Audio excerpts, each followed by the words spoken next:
할렐루야.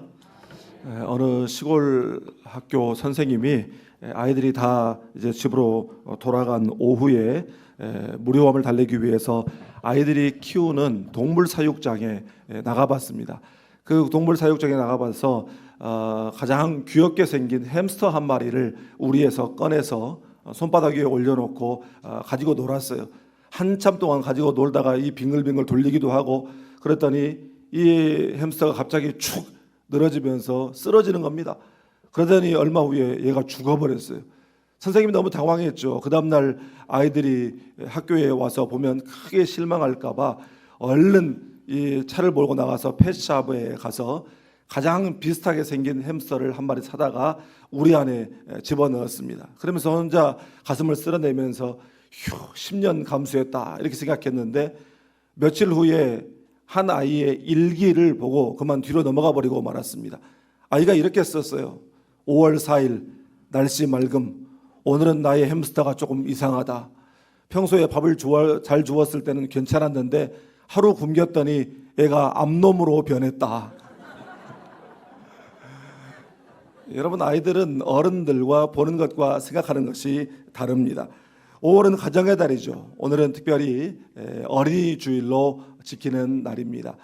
우리 매년 그래왔던 것처럼 올해도 우리 5월 한 달 동안은 매주 우리 다음 세대들과 함께 예배하는 그런 시간을 갖습니다.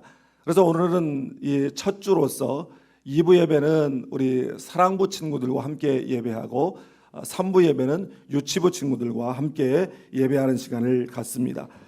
오늘 본문은 제자들이 예수님께 천국에서 누가 크냐고 하는 질문으로 시작하고 있습니다. 오늘 본문의 배경이 되는 내용은 마가복음 9장 30절 이하의 말씀입니다.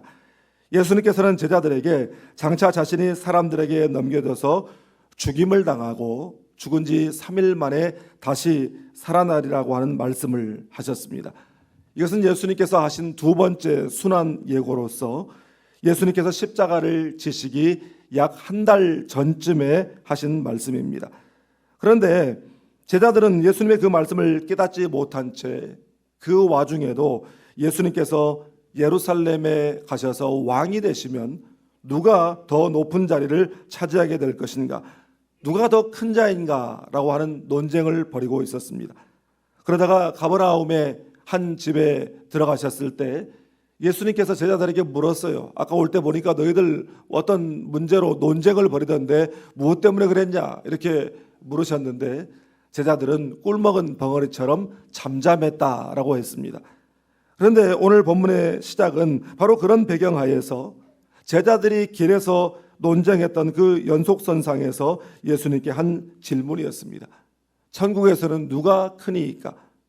여러분, 어떤 모임이든지 사람들이 모이면 그 관심사 중에 하나가 누가 크냐라고 하는 것입니다. 특별히 우리 한국 사람들은 이 사람을 만나면 먼저 서열 정리부터 해야 직성이 풀리는 그런 사람들입니다. 예수님께서는 자신의 고난받으심에 대해 말씀하시는데 제자들은 지금 누가 더 크냐라고 하는데 관심을 두고 있는 것입니다. 그러니까 제자들의 관심과 예수님의 관심이 완전히 달랐던 것이죠. 오늘 말씀을 통해서 우리의 관심이 근본적으로 달라지기를 바라고 천국 백성의 모델로서 어린이다움이라고 하는 것이 무엇인지를 우리가 바로 알고 예수님이 사랑하신 그 어린이의 모습을 우리도 갖게 되기를 주님의 이름으로 축복합니다. 먼저 오늘 본문 1절 말씀을 함께 읽겠습니다.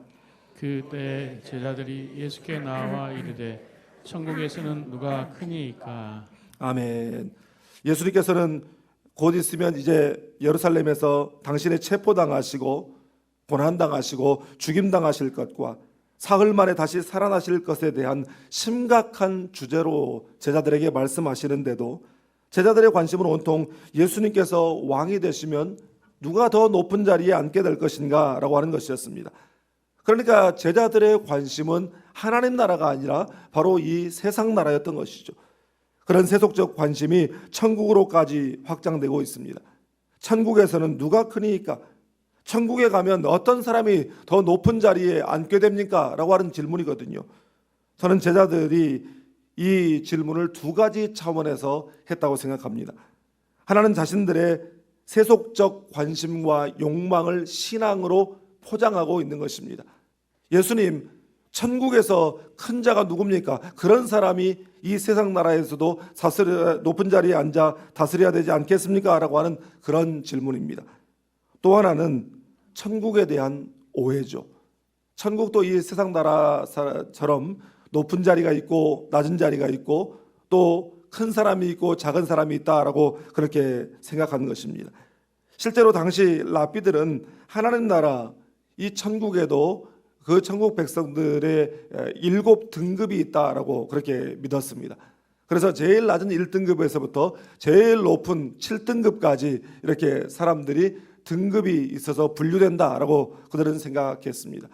그러니까 우리가 죽어서 천국에 가면 면류관을 다 받아 쓴다라고 생각하는데 그것이 아니라 이 면류관, 영광스러운 금면류관을 쓰는 사람이 있는가 하면 이 개털 모자를 쓰고 부끄러운 구원을 받게 되는 사람들도 있다라고 그들은 그렇게 생각한 것이죠. 여러분, 실제로 저도 어렸을 적에 그렇게 설교하는 그런 어른들을 많이 보았습니다. 여러분, 이 세상에서 차별당하는 것도 서러운데 천국에 가서까지 차별이 있고 등급이 있고 거기에 비교의식이 있다고 한다면 그런 곳은 천국이 아니죠. 여러분, 천국은 차별이 없는 곳인 줄 믿습니다. 세속적 기준을 가지고 비교하는 곳이 천국은 아닙니다. 그런데 제자들은 남들보다 더 높아지고 싶고 그래서 섬김을 받고 싶은 그 욕망을 그대로 천국에까지 확장해서 천국에서도 높고 낮음의 구별과 차별이 있는 것으로 오해한 것입니다. 여러분, 이것이 다 세속적 비교의식에서 나온 것이죠. 유엔이 제정한 국제행복의 날이라고 하는 그런 날이 있더라고요. 3월 20일인데요. 이 국제행복의 날을 맞아서 유엔 지속가능발전해법 네트워크라고 하는 SDSN이라고 하는 기관에서 발표한 세계 행복 보고서를 봤는데 거기에 이런 내용이 있었습니다. 생애 주기를 통틀어 10대와 20대의 인생 최대의 행복을 느낀다는 통념이 무너졌다. 이 시대의 1020 세대는 부양의 압박을 견디며 중년의 위기를 지나는 부모 세대에 비해 훨씬 더 자기 삶이 불행하다고 인식했다. 어릴 때부터 소셜 미디어로 또래 집단과 긴밀히 연결되면서 오히려 이전 세대의 유년 시절에 비해 훨씬 더 깊은 고립감과 우울감에 빠지고 현재 자기의 삶이 불행하다고 여기는 것이다. 여러분, 이게 무슨 말입니까? 그동안 전 세계에서 통용되던 말이 있었어요. 나이가 어릴수록 행복감을 느끼고 나이가 들어갈수록 그 행복감은 감소된다라고 하는 것이 하나의 일반적인 통념이 되어 왔는데 그것이 완전히 무너져 버렸다는 것입니다. 그런데 여기에서 그 이유가 1020 세대들이 그렇게 행복감이 감소하고 불행하다고 느끼는 요인이 여러 가지가 있겠죠. 치열한 입시 경쟁도 있겠고 그렇지만 그 조사기관에서 뽑은 가장 주요한 요인 중에 하나가 바로 SNS 사용의 증가였습니다. 여러분, 결국 SNS가 비교의식을 부추겨서 SNS상에 보여지는 친구들과 사람들의 그 화려함과 멋있는 삶에 미치지 못하는 자신의 모습에 좌절감과 우울감을 느끼게 된다는 것입니다. 여러분, 비교의식이라고 하는 게 이렇게 무서워요. 누가복음 10장에 우리가 잘 아는 마르다 마리아 이야기가 나오잖아요. 예수님께서 그 집을 방문했어요. 예수님을 대접하기 위해서 언니인 마르다는 분주하게 움직이고 있는데 동생 마리아는 그저 예수님의 발치에 앉아서 예수님의 말씀을 듣고 있었습니다. 그것을 못마땅하게 여긴 마르다가 예수님께 와서 볼멘 소리를 하죠. 내 동생에게 나를 좀 도와달라고 좀 하십시오. 그렇게 볼멘 소리를 합니다. 여러분, 이게 다 비교의식에서 나오는 것이에요. 그래서 C.S. 루이스는 사단의 가장 예리한 무기는 바로 비교의식이라고 했습니다. 오래된 유머 퀴즈인데요. 여러분, 북한에서 슈퍼우먼을 북한말로 뭐라고 하는지 아십니까? 북한말로 정말로 그렇게 하는지 어쩐지 모르겠지만 우스갯소리입니다. 이 슈퍼우먼을 북한말로 방방 뜨는 에미나이랍니다. 방방 뜨는 에미나이. 여러분, 물론 교회는 그동안 방방 뜨는 에미나이들의 헌신적인 그런 빚을 가지고 있습니다. 그렇지만 그 헌신이 비교와 차별로 이어져서는 안 된다는 것입니다. 여러분, 교회 공동체는 세상에 속한 공동체가 아니라 하늘에 속한 공동체예요. 그렇기 때문에 하늘의 기준, 하늘의 원리로 운영되어야 하는 공동체인 것입니다. 여러분, 우리가 차별 없이 우리를 사랑해 주시고 차별 없이 구원해 주시고 차별 없이 은혜를 주시는 예수 공동체로서 우리 공동체가 모든 사람을 남녀노소, 소유의 유무 또한 배움의 유무를 초월하여 모든 사람을 차별 없이 존중하는 마음으로 대하는 천국 공동체가 되기를 주님의 이름으로 축복합니다. 특별히 오늘 어린이 주일을 맞이하여 우리 다음 세대들이 교회에만 오면 그들이 존중받고 행복감을 느끼는 그런 공동체가 되기를 주님의 이름으로 축복합니다. 다음으로 본문 3절 말씀을 함께 읽겠습니다. 이르시되 진실로 너희에게 이르노니 너희가 돌이켜 어린아이들과 같이 되지 아니하면 결단코 천국에 들어가지 못하리라. 아멘. 제자들의 그 질문에 대한 예수님의 대답은 두 가지였습니다. 먼저 3절에서는 어린아이들과 같이 돼야 천국에 들어간다라고 하는 것입니다. 여러분, 사실 예수님의 질문은 제자들의 질문은 천국에서 누가 크니까 라고 하는 것인데 예수님의 대답은 어린아이와 같지 아니하면 결단코 천국에 들어가지 못한다라고 하는 것이었습니다. 이런 걸 두고 우리가 동문서답이라고 말하죠. 천국에서는 누가 크냐고 물었는데 어린아이 같이 되지 않으면 천국에 들어가지 못한다라고 대답하는 것이죠. 누가 큰 사람입니까? 누가 천국에서 크게 인정받습니까? 라고 물었으면 예수님께서 이 땅에서 기도 많이 한 사람이지, 이 땅에서 하나님 앞에 전도 많이 한 사람이지, 봉사 많이 한 사람이지, 이렇게 해야 대답이 맞을 텐데 전혀 다른 대답을 하고 계신다는 것입니다. 여러분, 그렇지만 예수님의 이 대답이야말로 진정으로 중요한 문제, 본질적인 문제를 말씀하시는 것이죠. 지금 누가 더 크냐 작냐 하는 문제가 더 중요한 문제가 아니잖아요. 더 근본적인 문제가 뭡니까? 누가 천국에 들어가느냐 못 들어가느냐 하는 것이죠. 여러분, 천국에도 못 들어가는데 누가 더 크냐 작냐라고 하는 그 논쟁이 무슨 의미가 있겠습니까? 여러분, 그렇지만 이 말씀을 우리가 꼭 마음에 새겨야 됩니다.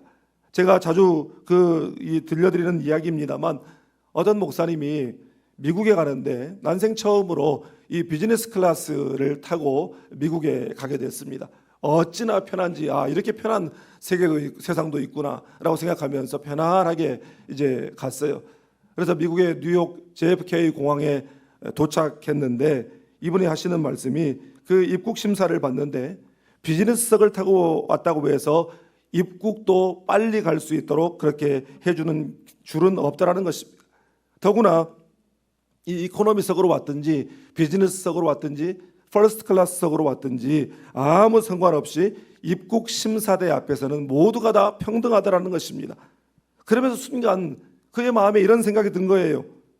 이 세상 남들보다 조금 편하게 살았든지 아니면 조금 힘들게 살았든지 그건 하나도 중요한 게 아니고 결정적으로 천국 입국 심사대를 통과하지 못하면 아무것도 아닌 게 되는 것이구나, 이 생각을 했다는 것입니다. 여러분, 그렇지 않습니까? 우리의 관심은 천국에 들어가냐 못 들어가느냐 근본적인 관심이 되어야지 이 땅에서 누가 큰 자냐, 천국에 가서도 누가 더 큰가, 이런 건 정말 아무짝에도 쓸데없는 그런 관심사가 아니겠습니까? 예수님께서 4절에서 두 번째 대답을 하십니다. 그러므로 누구든지 이 어린아이와 같이 자기를 낮추는 사람이 천국에서 큰 자니라. 비로소 이제 제자들이 한 질문에 대한 답을 주시는 것 같지만 예수님의 관심은 여전히 누가 크냐 작냐에 있지 않았어요. 예수님께서는 오히려 제자들의 관심이 근본적으로 바뀌어야 됨을 말씀하시는 것입니다. 3절에서는 어린아이들과 같이 돼야 천국에 들어간다 말씀하셨고 4절에서는 그럼 어린아이와 같이 된다는 게 뭐냐 하면서 알려주신 것이죠. 사실 당시 사회에서 어린이는 스스로 자기를 낮추는 그런 겸손함의 상징이 아니었습니다. 그들은 낮추고 싶어서 낮추는 것이 아니라 당시의 어린이는 어떻게 보면 인격체로 인정을 받지를 못했어요. 아시다시피 사람 수를 셀 때에도 개수에도 포함되지 않는 존재였습니다. 그러니까 예수님의 이 말씀은 자신을 당시 어린아이들처럼 아무것도 아닌 존재, 보잘것없는 존재로 여길 줄 알아야 된다라고 하는 것입니다. 지금 예수님의 제자들이 서로 누가 크냐, 예수님이 왕 되시면 누가 더 높은 자리에 앉아야 되냐, 이런 문제로 논쟁을 벌이고 민감하게 생각하고 있는 이유가 뭐겠습니까? 내가 더 크고 더 높은 자리에 앉아야 마땅하다라고 생각하고 있기 때문입니다. 누가 봐도 내가 자격이 되는 사람이다 이렇게 생각하고 있기 때문이에요. 사실 교회 안에서 우리가 이건 뭐 조금 민감한 문제입니다만, 교회 안에서 일꾼을 세울 때, 임직자를 뽑을 때, 또 사실 당회나 또 교회 안에 어떤 조직 안에서 사역을 배치하고 부서를 배정할 때 내가 장로가 돼야 마땅하고, 내가 권사가 돼야 마땅하고, 내가 어떤 특정한 사역을 맡아야 마땅하고, 그렇게 생각하다가 자기가 원하는 대로 결과가 되지 않으면 감정이 올라오고 분노하고, 여러분 이게 다 자기가 모든 자격을 갖추었고 자기가 뭐나 된다라고 하는 그런 생각에 사람들 보기에 더 괜찮아 보이는 자리, 더 멋지고 폼나고 결정권을 가지고 힘께나 쓰는 자리에 만져야 마땅한 사람이라고 그렇게 생각하기 때문입니다. 그런데 3절의 예수님의 말씀 중에 우리가 지나쳐서는 안 될 중요한, 우리가 영혼의 압점을 느껴야 될 표현이 하나 나오죠. 여러분 뭡니까? 돌이켜라고 하는 표현입니다. 이 돌이키다라고 하는 이 말의 헬라어의 원어적 의미는 반대로 돌리다, 마음을 바꾸다라고 하는 그런 의미를 가지고 있습니다. 여러분, 죄의 길로 가던 발걸음, 세속적 관심에 사로잡혀 살아가던 그 발걸음을 돌이켜서 천국 백성의 삶으로 턴해야 된다라고 하는 그런 의미입니다. 이것은 또한 자신이 아무것도 아닌 존재라고 하는 자기인식, 하나님 앞에서, 구원의 은혜 앞에서 I am nothing 이라고 하는 자기인식의 회복을 의미하는 것입니다. 최근에 전 세계를 감동시켰던 따뜻한 K-드라마가 있었죠. 여러분 많이들 보셨을 거예요. 폭삭 소가수다라고 하는 이 드라마인데, 거기에 보면 이 빌런 캐릭터로 부상길이라고 하는 사람이 나와요. 다 아시죠? 그 사람은 뭐 자기가 마음에만 안 들면 학시 이렇게 하거든요. 근데 이 학시 하면서 그 사람이 세트 메뉴로 하는 말이 있어요. 그 말이 무슨 말이냐면, 학시 너 뭐 돼? 라고 하는 말이에요. 뭐 돼? 여러분 이게 바로 우리 다른 사람들 앞에서 자기가 뭐라도 되는 양 어깨에 잔뜩 힘이 들어가가지고 교만하고 다른 사람들 무시하고 사람들 위에 군림하려고 하고, 그 생각을 버리고 나는 정말 아무것도 아니지, 바로 이 마음으로 돌이켜야만 그것이 어린아이 같이 되는 것이다 라고 하는 말씀입니다. 여러분 잘 아시는 생텍쥐페리의 어린 왕자라고 하는 책의 서문에 이런 문장이 나옵니다. 어른들은 누구나 다 처음엔 다 어린아이였다. 그러나 그것을 기억하는 어른은 별로 없다. 여러분, 예수님의 관심은 바로 그것이었습니다. 어린아이들처럼 낮아진 마음, 사실 어린아이들의 그 마음이 곧 예수님의 마음이죠. 그래서 예수님께서는 그 어린이들을 천국 백성의 모델로 삼으시고 그들을 더욱 사랑하신 줄 믿습니다. 예수님처럼 낮아져서 겸손과 온유로 더욱 섬기는 사람, 천국이 어떤 것인가를 보여주는 우리 모두가 될 수 있기를 주님의 이름으로 축복합니다. 사도 바울은 골로새서 3장 1절에서 이렇게 권면합니다. 우리 함께 읽겠습니다. 그러므로 너희가 그리스도와 함께 다시 살림을 받았으면 위의 것을 찾으라. 거기는 그리스도께서 하나님 우편에 앉아 계시느니라. 아멘. 주의 보혈로 구원받고 영생을 얻은 사람답게, 하늘에 속한 사람답게 땅의 것이 아니라 위의 것, 하늘의 것에 관심을 두고 살아가는 우리 모두가 다 될 수 있기를 주님의 이름으로 축복합니다. 기도하겠습니다.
see.